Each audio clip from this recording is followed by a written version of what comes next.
I was hearing the whole debate a few weeks ago around Brian Chesky from Airbnb and his Right. whole talk that no one was there, but everyone's now read about it around the professionals told me to do this. It fucked up the company. So I reflected a lot of that because I said, wait a minute, am I the guy he's talking about?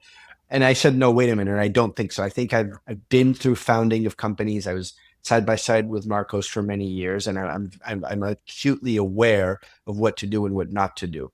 But part of, I think, my reaction to what Chesky was saying was there is a roadmap when you're inheriting someone's company than when you're him or you're Seba and it was your company. You don't try to emulate, because if you try to emulate, there are things that only a founder can do because of the understanding he has of the company, because of the dynamics he has with everyone at the company. And so I was really keen to understand. So I talked to like 3 or 4 people who had been through that process, and I got a lot of different advice, all of which was useful. The one common thread that ran across all of them was you are going to regret that you took longer than you should have in making some decisions.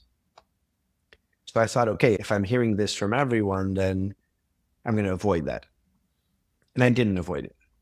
I look back now and I say, there's a lot of stuff that my intuition told me 2 months into the business that I've held back a year, and because I wasn't sure. And now I look back and it was exactly what I thought 2 months in.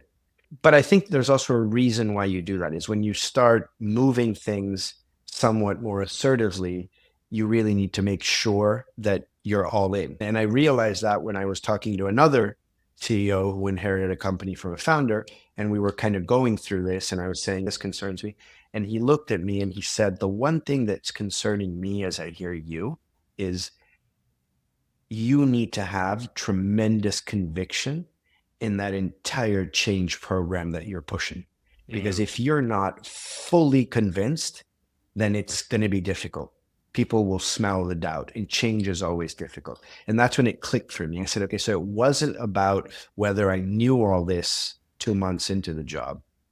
It was more about after a year on the job, I have tremendous conviction that this is where we need to go. So when you have naysayers, when you have doubts, when things don't work, because lots of times you're doing the right thing and short term it's not working, at least my conviction level is very high to say, I really know this is the direction. And so we're going to keep going.